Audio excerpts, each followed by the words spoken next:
அனைவருக்கும் வணக்கம். Welcome to Ponmariyan channel. இந்த வாரம் தமிழ்ல ஒரு 2 படம் தான் ரிலீஸ் ஆயிருக்கு. ஒரு நொடி, அப்புறம் ரத்னம். இது மாரி ரிலீஸ் ஆயிருக்கும்போது, மலையாளத்தில ஒரு படம் ரிலீஸ் ஆகி பாசிட்டிவ் ரிவ்யூஸ்லாம் பெற்றுட்டு வருது.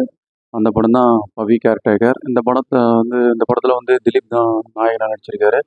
ஜனப்பிரிய நாயகன் அப்படின்னு பெயர் பெற்ற திலீப் தான் நடிச்சிருக்காரு. அவர் தமிழ்ல கூட சில படங்கள்லாம் பண்ணியிருக்காரு. அவர் படங்கள் தமிழ்ல நிறைய ரீமேக் ஆயிருக்கு.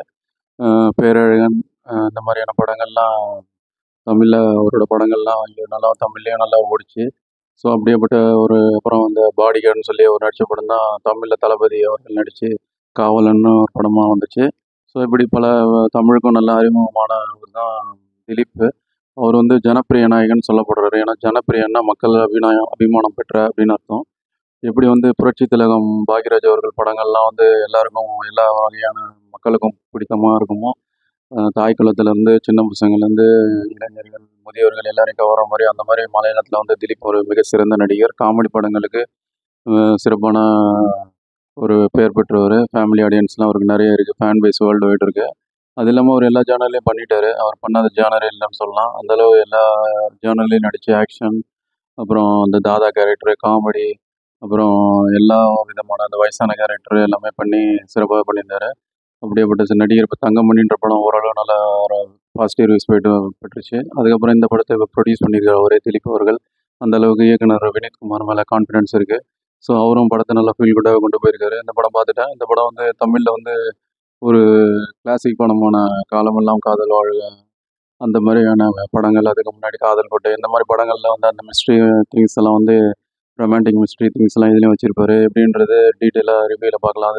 அதனால் அதை பற்றி சுவாரஸ்யமான தகவல்லாம் அந்த ரிவ்யூவில் இருக்குது. அதனால் ஸ்கிப் பண்ணாம பாருங்கன்னு கேட்டுக்கிறேன். இந்த படம் கிட்டத்தட்ட தமிழ் படம் மாதிரியே நல்லா ஃபீல் குட்டாக போகும். எப்படி வந்து தளபதி அவர்களோட கில்லி படம் இன்னைக்கு கொண்டாடப்படுதோ, அந்த படம் இன்னொரு 10 வருஷம் கழிச்சு இந்த படம் தியேட்டர்களில் வந்தாலும் கொண்டாடப்படக்கூடிய அளவுக்கு நல்ல ஒரு evergreen romance feel good comedy 100% entertainment அந்த சொல்லக்கூடிய அளவில் மலையாளத்தில் வந்திருக்க படம். கூடிய விரைவில் தமிழ் டப்பிங்லேயும் வர வாய்ப்பு இருக்குது. ஓடிடியில் வரும்போது தமிழ் டப்பிங் கண்டிப்பாக இருக்கும். நம்ம உறுதியாக நம்பலாம். இந்த படம் இந்த வாரம் தான் ரிலீஸ் ஆகிருக்கு, 2 நாள் முன்னாடி. நல்ல பாசிட்டிவ் ரிவ்யூஸு, ஹவுஸ்ஃபுல் ஷோஸ்லாம் வந்திருக்குன்னு தகவல் வந்துகிட்ருக்கு. மலையாளத்தில் இந்த வருஷத்தில் இன்னொரு பிளாக் பஸ்டர் ஹிட்டுன்னு கூட சொல்லலாம். இந்த படம் தமிழ்நாட்டிலே கண்டிப்பாக ஓடக்கூடிய வாய்ப்புகள் நிறையா இருக்குது. அந்தளவு சிறப்பான படம். இப்படி ஐபி கூட்டின படத்தோட ரிவ்யூ தான் பார்க்க போகிறோம். அதுக்கு முன்னாடி நம்ம சேனலில் வந்து புது படங்கள் ரிவ்யூலாம் பண்ணிட்டு வரோம். அந்த படம் தேட்டருங்களை வரும்போதும் தேட்டருக்கு அப்புறம் ஓடிடியில் எப்படி இருக்குன்னு தெரிஞ்சுக்க யூஸ்ஃபுல்லாக இருக்கும். அதை நம்ம சேனலை சப்ஸ்கிரைப் பண்ணிங்கன்னு கேட்டுக்கிறேன். அது இல்லாமல் இந்த விமர்சனம் பிடிச்சிருந்தா உங்கள் ஃப்ரெண்ட்ஸ் அண்ட் ரிலேஷனில் ஷேர் பண்ணுங்கள். இந்த விமர்சனத்துக்கு லைக் பண்ணுங்கள், கமெண்ட் பண்ணுங்கன்னு கேட்டுக்கிறேன். வாங்க விமர்சனத்துக்குள்ளே போகலாம். படத்தோட நாயகன் வந்து ஒரு மிடில் ஏஜ் மேன். அவர் வந்து என்ன வேலை பார்த்துட்டு இங்கே கேரளாவில் வந்து ஒரு நல்ல ஒரு ஹை எண்ட் அப்பார்ட்மெண்ட்டில் செக்யூரிட்டியாகவும் அதே சமயம் கேர்டேக்கராகவும், அதாவது கிட்டத்தட்ட மேனேஜர்னு சொல்லலாம், அந்த மாதிரியான கேர்டேக்கர். அந்த மாதிரி கேரக்டரில் வர அவர் கேரக்டர் நேம் வந்து பவித்ரன். அதுதான் பவி கேர்டேக்கர்னு வச்சுருக்காங்க. அவர் வந்து அவருக்குன்னு அப்பா அம்மா இல்லை. அவர் வந்து கிட்டத்தட்ட சிங்கிள் தான் இருக்கார். யாருமே இல்லை அவருக்கு.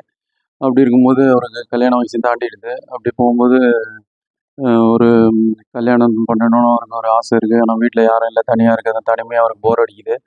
அவருக்கு வந்து குடியிருக்க வீடு வந்து மாடி போர்ஷனில் இருக்கார். அவங்க வீட்டில் வந்து கீழ் போர்ஷனில் வந்து ரிட்டையர் ஆன இன்ஸ்பெக்டராக இருக்க ராதிகா சரத்குமார் தான் இருக்காங்க. வயசான லேடி. அவங்களும் சிங்கிளாக தான் இருக்காங்க. அவங்க பசங்கள்லாம் பொண்ணும் பையனும் நம்ம யூஎஸில் செட்டில் ஆகிடுவாங்க. ஸோ அதனால் இவருக்கு வந்து குறைஞ்ச விலைக்கு வாடகை விட்ருப்பாங்க திலீப்புக்கு. அவர் சிங்கிள் மேனாக இருப்பார். அவர் நைட் ஷிஃப்ட்டு போயிட்டு வந்து காலையிலலாம் ரூமில் ரெஸ்ட் எடுப்பார். அவரால் எந்த டிஸ்டர்பன்ஸும் இருக்காது. சேஃப்டியாக இருக்கட்டும்னு இவங்களும் போலீஸ் டிபார்ட்மெண்ட்டில் இருக்கிறதால தைரியமாக இவங்களும் வாடகை விட்ருப்பாங்க. இப்படி போய்கிட்டு இருக்கும்போது ஒரு நாள் வந்து எதிர்பாராத விதமாக ராதிகா சொல்கிறாங்க, உங்கள் ரூமுக்கு வந்து சிங்கிளாக இருக்குது, வாடகை கம்மியாக தரேன், அதனால் நான் இன்னொருத்தவங்களையும் ஒரு ரூமில் அவங்க தங்க வைக்க போகிறேன். அதனால் ரூமில் வந்து ஷேர் பண்ணிக்கணும், இல்லைனா இன்னும் காலி பண்ணிட்டு போய்டுன்னு சொல்கிறாங்க. அவருக்கு இந்த ரூம் ரொம்ப பிடிச்சிருக்கு. இந்த வீடோட அந்த அட்மாஸ்பியர் எல்லாமே நல்லா ஃபீல் குட்டாக இருக்கும். அவருக்கு நல்ல மைண்ட் செட்டப்பு. அது இல்லாமல் அவர் ஒரு ரொம்ப நேசிக்கிற ஒரு பெட் டாக் வளர்க்குறாரு. அது பேர் ப்ரோ. அதுக்கு வந்து வேறு எங்கேயும் கொண்டு போய்னா பார்க்க முடியாது, கேர்டேக் பண்ண முடியாதுன்னு சொல்லி இந்த வீடு நல்லா செட் ஆகிடுச்சு. அதனால் இங்கேயே இருக்கட்டும்னு சொல்லி அவர் இந்த வீட்டை விட்டு போக மனசில் சரின்னு ஒரு வழியாக ஒத்துக்கிறாரு அரை மனசாக. அவங்க ஷேர் பண்ணிக்கிட்டு அவங்க வந்து இவருக்கு எந்த டிஸ்டர்பன்ஸ் இருக்காது. ஏன்னா இவர் டேயில் இருப்பார், அவங்க டேயில் வேலைக்கு போயிடுவாங்க அப்படின்ற மாதிரி தான் வரும். இப்படி போய்கிட்டு இருக்கும்போது அந்த அந்த வீட்டில் இருக்கவங்களும் இவரும் வந்து ஒரு கிட்டத்தட்ட அவங்க வந்து கடிதம் மாதிரியே பேசிக்கிறாங்க. நோட் எழுதி வச்சுட்டு போயிடுறது. அப்புறம் இப்படி ஒரு கட்டத்தில அது வந்து அன்பு காதலா மாறி ஃப்ரெண்ட்ஷிப்லேருந்து காதல் லெவலுக்கு போகும்போது, ஒரு எதிர்பாராத விதமா அவங்க ரூம காலி பண்ணிட்டு போயிடுறாங்க. அவங்கள தேடி இவரு போறாரு. அதுக்கப்புறம் என்ன நடந்தது? அவங்களும் இவங்களும் சேர்ந்தாங்களா? அவங்களும் திலீப்பும் அந்த ரூம்மேட்டா இருக்கவங்களும் சேர்ந்தாங்களா? ஏன்னா அவங்க 2 பேரும் பார்த்துக்கவே மாட்டாங்க கிளைமேக்ஸ் வரைக்கும். இப்படி பார்க்காமலே உண்டான அந்த நட்பு, காதல் எல்லாம் கலந்த ஃபீலிங் என்னாச்சுன்றது பரபரப்பான ஒரு ஃபீல் குட் ரொமான்ஸான ட்விஸ்ட்டோட எதிர்பாராத நல்ல ஒரு ட்விஸ்ட்டோட முடிக்கிறது தான் பேலன்ஸான மிச்ச கதை. இனி படத்தோட ப்ளஸ் அண்ட் மைனஸ்ன்னு பார்க்கலாம். படத்தோட ப்ளஸ்ன்னு பார்த்தா, அந்த படத்தில வந்து comedy and romantic, feel good எல்லாமே கலந்து ஒரு மிக்ஸ்டான ஒரு நல்ல ரசனையான ஒரு ஜனரஞ்சகமான ஸ்க்ரீன் ப்ளே. எப்படி நம்ம பாக்யராஜ் அவர்கள், புரட்சித் திலகம் பாக்யராஜ் அவர்கள் படங்கள்லாம் இருக்குமோ, அந்த மாரியான ஒரு லேப்ஸ்டிக் காமெடி, அப்பாவியான ஒரு ஹீரோ, அப்புறம் கொஞ்சம் மெச்சூர்டான ஹீரோயின், அந்த மாரியான ஒரு கதைக்களம். அது இல்லாம நல்ல காமெடி பேஸ்டு கலந்து மைல்டான காமெடி அங்கங்க சிறப்பாவே கொண்டு போயிருக்காங்க. ஸ்டார்ட்டிங்லேருந்து எண்ட் வரைக்கும் நல்லாவே போகுது. எந்த இடத்துலயும் போர் அடிக்காத அளவுக்கு காமெடியில கொண்டு போயிடுறாங்க. அது இல்லாம படத்துல வந்து ஹீரோ, ஹீரோயின் பார்க்காமலே ரொமான்டிக் போர்ஷன கொண்டு வந்திருப்பாங்க. Feel good attempt. அவங்க 2 பேரும் பார்க்காமலே அந்த நோட்ஸ் எழுதி வச்சுட்டு, பேப்பர்ல நோட்ஸ் எழுதி வச்சுட்டு அந்த 1980s காலங்கள்ல மாரியே வரும். அது எப்படி இந்த காலத்துல வந்து ஃபோன் இந்த மொபைல் ஃபோன்லாம் இருக்க காலத்துல எப்படின்றது தான் அங்க சுவாரஸ்யமான ட்விஸ்ட்டு. ஹீரோயினும் சந்திக்கிறதுக்கு ட்ரை பண்றதுக்கு ஹீரோ ரொம்ப முயற்சி பண்ணுவாரு. அவங்க சந்திக்க முடியாத அளவுக்கு காமெடியான சூழ்நிலைகள்லாம் வந்து உருவாக்கியிருப்பாரு இயக்குனர் வினீத்குமார பாராட்டலாம். நீங்க படம் பாருங்க. இப்ப சொன்ன ரிவீல் ஆயிடும். ஸோ இந்த காலகட்டத்தில மொபைல் இருக்க காலகட்டத்திலயும் அ அவரு எப்படி வந்து 1980s கிட்ஸ் மாரியான அந்த ஒரு மொபைல் வந்து மினிமலிஸ்டிக் யூஸ் வந்து ஃபோனுக்கு மட்டும் தான் யூஸ் பண்ணுவாரு. ஒரு மொபைல்ல ஃபோட்டோலாம் எடுக்க மாட்டாருன்ற மாரி கொண்டு போயிருப்பாங்க ஹீரோவ. ஹீரோயினும் ஒரு கட்டத்தில என்ன சொல்லிடுவாங்க, "நான் வந்து மொபைல் யூஸ் பண்றதில்ல. அதனால நான் ராதிகா அவங்களோட ஹவுஸ் ஓனர் ராதிகா ஃபோன்லேருந்து தான் அவங்க பாட்டு பாடி அனுப்புவாங்க." ஸோ இப்படி மிஸ்ட்ரியாவே போய்க்கிட்டு இருக்கும். அது நல்ல ஒரு ரொமான்டிக் மிஸ்ட்ரினால நமக்கு இன்ட்ரஸ்டிங்கா இருக்கும். அது யாரு ஹீரோயின்னு கிளைமேக்ஸ்ல வந்து ரிவீல் ஆகும்போது ஒரு ஆச்சரியமான ட்விஸ்ட்டா இருக்கும். அது பார்க்க நல்ல ஃபீல் குட்டாவே இருக்கும். இது நல்ல ஒரு விஷயமா பார்க்கப்படுது. இந்த காலகட்டத்திலயும் அந்த பழைய காதல் கோட்டை மாரியான ஒரு கதைக்களத்த காமெடி கலந்து சொல்லியிருக்கிறதுக்கு நம்ம இயக்குனர் வினீத்குமார பாராட்டலாம். அது இல்லாம படத்துல வந்து எல்லாருமே அவங்க கேரக்டர் சிறப்பா பண்ணியிருக்காங்க. ஏற்கனவே ஜனப்பிரிய நாயகன் பத்தி சொல்லியிருக்கேன். சிறப்பான நடிகர். வின்டேஜ் திலீப் இஸ் பேக்ன்னு சொல்லலாம். அந்த அளவுக்கு ஃபேமிலி ஆடியன்ஸ கவரக்கூடிய அளவுக்கு லாப்ஸ்டிக் காமெடி, அப்புறம் அந்த ஒரு dialogue timing comedy, sentiment, action, dance அப்படின்னு ஃபுல் என்டர்டெயின்மெண்ட்டு பண்ணி ஜனப்பிரிய நாயகன்னு கன்ஃபார்ம் பண்ணியிருக்காரு ஒன்ஸ் அகைன். அவர் நடிப்பு சிறப்பாவே இருக்கு. ஒரு பல படங்கள் சில செட்பேக் இருந்தது. இந்த படத்துல திரும்ப வந்து நல்ல ஒரு கம்பேக் மூவி அமைஞ்சிருக்கு. 100% என்டர்டெய்னர் இந்த படம். இப்போ வந்து எலக்ஷன் டயத்துலயும் ஓரளவு நல்ல கலெக்ஷன்ஸ் குடுத்துருக்கு. இந்த படம் லோ பட்ஜெட் படம் தான். நல்லாவே இருக்கு. அது இல்லாம ஹீரோயின் ரிவீல் ஆகுற ட்விஸ்ட் ஏற்கனவே சொன்ன மாரி கிளைமாக்ஸ் சர்ப்ரைஸ்லாம் நல்லா இருக்கு. அந்த மிஸ்ட்ரி எலிமெண்ட்லாம் நல்லாவே கொண்டு போயிருக்காங்க. படத்துல எந்த அளவுலயும் போர் அடிக்கல.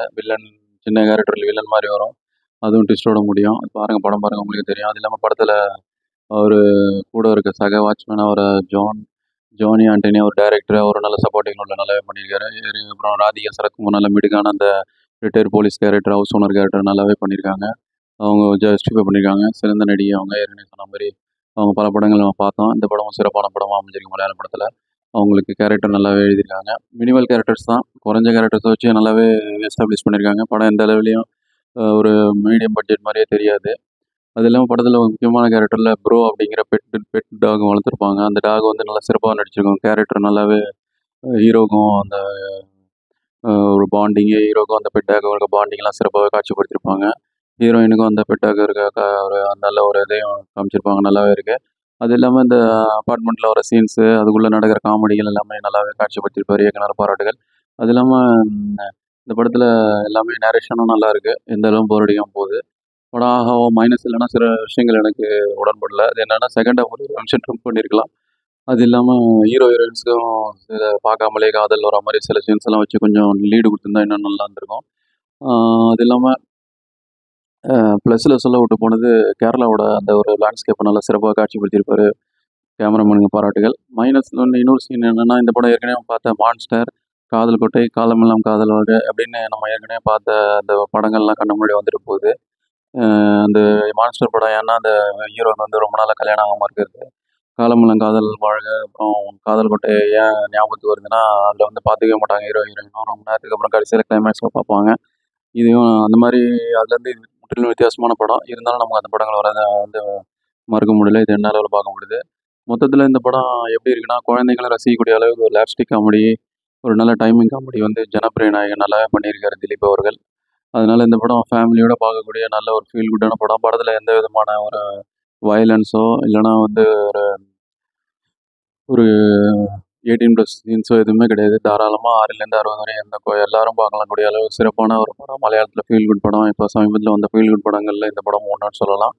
ஸோ திரும்ப மலையாள படத்தில் இன்னொரு படத்தை ஆட் பண்ணிக்கலாம் ஹிட் படம்னு சொல்லி. இந்த படம் எப்படினாலும் கண்டிப்பாக இந்த பட்ஜெட்டுக்கு வந்து கண்டிப்பாக கலெக்ஷன் பண்ணிடும். ஓடிடியில் வரும்போது கண்டிப்பாக கொண்டாடக்கூடிய படம் தான். தியேட்டரில் பார்த்தா இன்னும் நல்லா ஃபீல் குட்டாக இருக்கும். படத்தில் வந்து பாட்டு எல்லாமே தரமாக இருக்குது.